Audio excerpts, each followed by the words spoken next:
Inspeksi mobil bekas Honda Brio Sapia. Bagi yang butuh jasa inspeksi mobil bekas, bisa menghubungi nomor yang tertera di deskripsi video. Kita cek tulang-tulang area depan, di area pintu-pintu, silo-silonya kondisinya bagus, tidak ada bekas tabrak. Kita beralih ke pintu belakang. Seperti biasa, kita cek. Di sebelah sini agak sulit bukanya karena khawatir rusak, malah dikomplain orang. Saya tidak berani membuka itu karena terlalu keras sepertinya. Kita cek area lainnya, tulang-tulang bagasi pintu belakang. Kita cek juga bekas-bekas welding spotnya masih utuh semua. Kita cek bagian dalam, kalau di sini bagian sini ada bekas tabrak, seharusnya di sini ikut rusak. Di sini masih ori semua, masih utuh semua, pertanda tidak ada bekas tabrak dari belakang.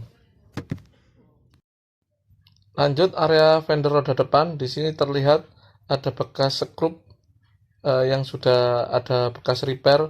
Kemungkinan biasanya area situ karena terpentok atau kena polusi tidur atau sebagai lainnya. Di sini juga shockbreakernya kelihatan sudah bekas las-lasan, bukan orinya. Mungkin pernah terjadi insiden atau gimana.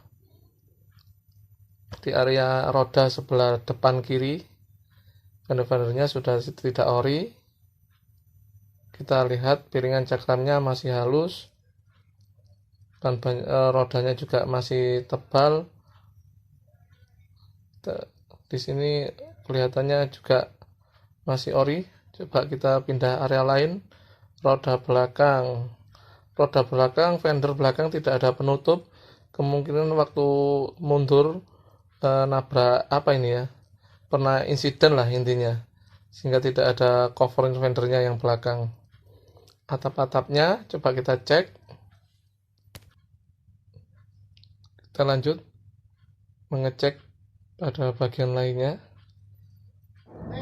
Coba kita gunakan alat untuk mengukur ketebalan catnya. Ketebalan catnya masih standar yang 0,1. Di sini juga 0,1, 0,42 masih standar. Di fender sisi lainnya sama, tidak ada cover di belakangnya. Di fendernya sudah lepas, ya mungkin pernah terdorong atau tertabrak dari belakang, tapi kayaknya tidak parah. Di fender-fendernya juga, roda-rodanya juga masih bagus, masih tebal, tahun 2019. Cek piringan cakram, kondisinya masih rata, tidak ada ngentong atau tidak rata. Rodanya tahun 2022 yang sebelah sini, ada yang 2019, ada yang 2022. Fendernya juga sudah lepas, bekas sekrupan, ya rawan kepentok di bagian sini memang. Kita cek sebagian bawahnya. Di area sini perlu menjadi perhatian karena ini mobilnya mobil kecil, ya hampir sama dengan sedan. Kita cek di arah kolong-kolongnya sini, welder spotnya juga masih utuh, tidak ada bekas tabrak. Lanjut ke area mesin, kita cek apakah ada rembesan, apakah ada bocor, apakah ada bekas tabrak. Di soket-soketnya juga kita cek apa ada kabel-kabel yang terkelupas. Kalau dari sisi kebersihan, ini sepertinya agak kotor mesinnya. Kita coba cek apakah ada endapan oli, masih bersih.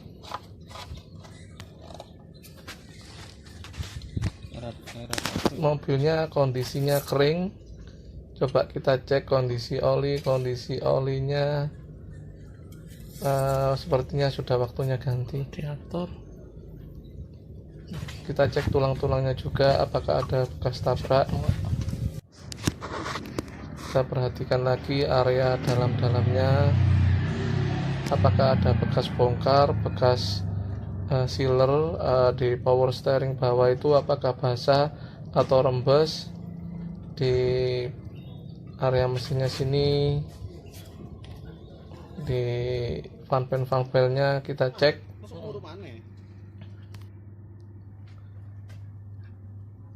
Kita cek lagi perlahan-lahan. Tidak ada bekas bongkar, mesin masih kering. Kelihatannya masih ori ini semua mesinnya. Ini sensor MAP, ini sensor TPS, ini sensor O2, sensor radiator. Masih bagus semua. Tulang-tulangnya juga masih bagus, tidak ada bekas tabrak, tidak ada bekas repair. Kita cek area radiator, bukanya agak sulit kan ini. Sebentar ya. Nah ini, di sini area radiatornya menggunakan coolant dan kondisinya juga masih jernih. Coba kita hidupkan mesinnya, apakah radiatornya menyembur pada saat start awal. Kondisi bagus, tidak menyembur, tidak ada gelembung, menunjukkan kompresinya tidak bocor, packing silinder head juga masih aman. Setelah lagi kita matikan lagi, kan kita akan coba scan menggunakan alat scanner di kabin mobil. Sekalian kita cek bagian lainnya, sealer bagasinya, bekas tabrak atau bekas benturan. Kita cek bagian lain di area mesin. Di sini sport shock atau apronnya terdapat oli. Tidak ada oli sebenarnya di situ. Kenapa ini?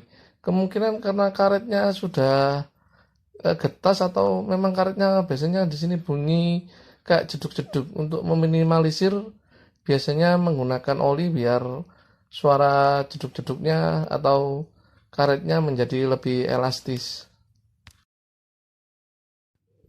Coba kita cek menggunakan scanner. Kita cari soket OBD-nya, letaknya biasanya di bawah setir. Di sini letaknya agak masuk ke dalam, tidak begitu terlihat, jadi kita harus agak mencari ke dalam ya. Itu letaknya. Kita sudah konekkan soket ke OBD-nya ke scanner. Coba kita scan, apa ada kode yang muncul, apa ada kerusakan. Kita pilih OBD, masih loading. Kode 1, ada temuan satu kode. Apa itu kodenya? Kita baca B0141. Coba kita hapus.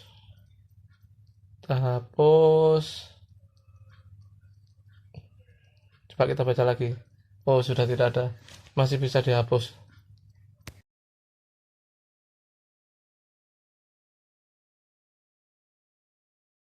Coba kita hidupkan mesinnya.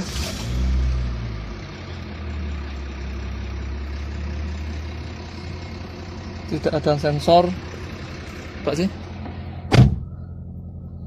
Sensor bahan bakar menyala, tidak ada sensor yang terdeteksi.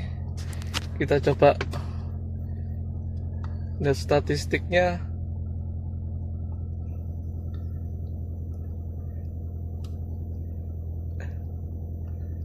Lihat RPM 1200-an. Kita cek juga kondisi aki dan kondisi alternator menggunakan multitester.